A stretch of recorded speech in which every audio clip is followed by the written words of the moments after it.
કોંગ્રેસ સમિતિ દ્વારા deputy collector મારફતે મુખ્યમંત્રીને આવેદનપત્ર. ડિસ્ટ્રિક્ટ મિનરલ ફંડમાં થયેલા ભ્રષ્ટાચાર મામલે તપાસની માંગ. 4.5 કરોડના કૌભાંડનો આરોપ. 20 રૂપિયાની સાવણીના 270 રૂપિયા ઉધાર્યાનો આરોપ. પૂર્વ કલેક્ટર જાડેજાના ફરજકાળ થયો ભ્રષ્ટાચાર. સમગ્ર કૌભાંડની તપાસ કરી જવાબદારી સામે કાર્યવાહીની માંગ.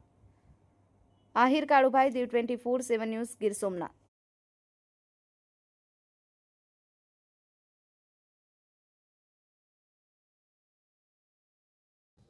મારું નામ હિરેનભાઈ બામરોટિયા. હું વેરાવળ તાલુકા કોંગ્રેસ સમિતિના પ્રમુખ છું.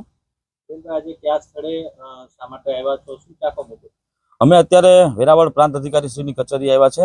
અમે વેરાવળ પ્રાંત અધિકારી મારફત માનનીય મુખ્યમંત્રી શ્રી ભૂપેન્દ્રભાઈ પટેલને વેરાવળ તાલુકા કોંગ્રેસ સમિતિ તેમજ વેરાવળ પાટણ શહેર કોંગ્રેસ સમિતિ અને એમના જે જવાબદાર આગેવાનો છે એ બધા સાથે મળી અને જે ડિસ્ટ્રિક્ટ મિનરલ ફંડની ગ્રાન્ટ હોય છે, જે કલેક્ટર શ્રી હેડે એ ગ્રાન્ટ વપરાતી હોય છે, એ ગ્રાન્ટની અંદર જે મોટા પાયે 6 મહિના પહેલા જે ભ્રષ્ટાચાર થયો છે એમાં જે ન્યાયિક તપાસ થાય અને એમાં જે ન્યાય મળે, જે વિસ્તારમાં ગ્રાન્ટમાં ક્યાંક મોટા પ્રમાણમાં ઘોટાળા થયા છે, એ તપાસના અંતે સીએમને આવેદનપત્ર દેવા માટે અમે અહીંયા ઉપસ્થિત થયા છો.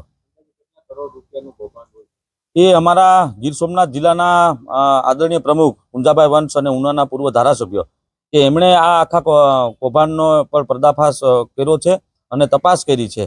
લગભગ 9 કરોડ રૂપિયા જેવા રકમની આ ગ્રાન્ટ હતી. એમાંથી 55% જેટલી રકમ એટલે 4,57,00,000 રૂપિયા જેવો ભ્રષ્ટાચાર થયો છે. અને જે મારી પાસે આ કાગળો છે એમની અંદર પુંજાભાઈએ સમગ્ર જિલ્લાની અંદર જ્યાં જ્યાં પણ આ વસ્તુઓ અને સાધનો ફાળવવામાં આવ્યા છે એમની તપાસ પુંજાભાઈએ પણ કરી છે. અને વેરાવળ તાલુકાની અંદર 4-5 જગ્યાએ હું પોતે રૂબરૂ જઈ અને જે પુંજાભાઈએ ડેટા ભેગા કર્યા છે એમનો અભ્યાસ મેં પણ કર્યો છે. અને જે મેં પણ 4-5 આંગણવાડી અને સ્કૂલોમાં જોતા તપાસ કરી કે જે ભાવ ભરવામાં આવ્યા છે અને જે ભાવ મુજબ જે વસ્તુઓ વાપરવામાં આવી છે, ભાવ છે બધા સ્ટાન્ડર્ડ વસ્તુના ભરવામાં આવ્યા છે, પણ વસ્તુ છે એ લોકલ અને એસેમ્બલ વાપરવામાં આવી છે. હું તમને એક સાદું અને સિમ્પલ ઉદાહરણ આપું કે જે નાળિયેરીના પંતામાંથી જે સાવરણો બને છે એ સાવરણાની બજાર કિંમત 20 કે 30 રૂપિયા હોય છે, પણ આમની અંદર 240 રૂપિયા જેવી માતબર રકમ સાવરણાની કિંમત લગાડી છે. એટલે આમની અંદર મોટા પાયે ભ્રષ્ટાચાર થયો એવી પ્રાથમિક તપાસ કરતા જોવા મળે છે. એટલે મુખ્યમંત્રીશ્રીને સમગ્ર કોંગ્રેસ પરિવાર વતી વિનંતી છે કે આમની યોગ્ય તપાસ થાય અને જે ગીર સોમનાથ જિલ્લાના પ્રજાના જે હકના રૂપિયા છે એમને ન્યાય મળે એવી અમે વિનંતી કરવા માટે સમગ્ર કોંગ્રેસ પરિવાર આજે અહીંયા ઉપસ્થિત છે.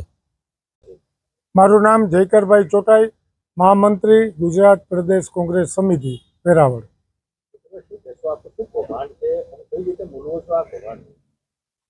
ખૂબ જ મોટો ભ્રષ્ટાચાર આચરવામાં જિલ્લા તંત્ર દ્વારા આવ્યો છે. ખાસ કરીને વાત કરું તો જિલ્લા મિનરલ ફંડની રકમ જે તે જિલ્લામાં જે ગામમાંથી ખનિજ નીકળતું હોય તે ગામમાં વાપરવાની હોય છે. જે ફાળવવામાં આવે એ ગ્રાન્ટ ત્યાં વાપરવાની હોય છે. પરંતુ આવા 47 કરોડના કામ જિલ્લા મિનરલ ફંડમાંથી કરવામાં આવ્યા છે.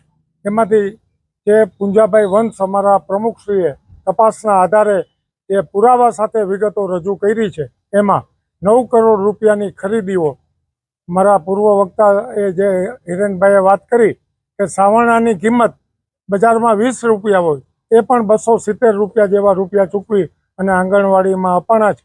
આવા કુલ 9 કરોડ રૂપિયાની ખરીદી પૂર્વ કલેક્ટર શ્રી જાડેજા સાહેબના વખતમાં કરવામાં આવી છે અને એમાં લગભગ 4.5 કરોડ રૂપિયા સગે વગે કરવામાં આવ્યો છે. આવો લેખિત આક્ષેપ કરી અને માનનીય મુખ્યમંત્રીશ્રીને આની તપાસ કરવા માટે આવેદનપત્ર ત્યાં રૂબરૂ પણ આપવામાં આવ્યું છે. અમે આજે અહીંયા પ્રાંત અધિકારીને પણ આપવા આવ્યા છીએ અને આવનારા દિવસોમાં 2-4 દિવસ પછી જિલ્લા કલેક્ટરશ્રીને પણ આ આવેદનપત્ર આપી અને તપાસ માગવાના છીએ. આભાર.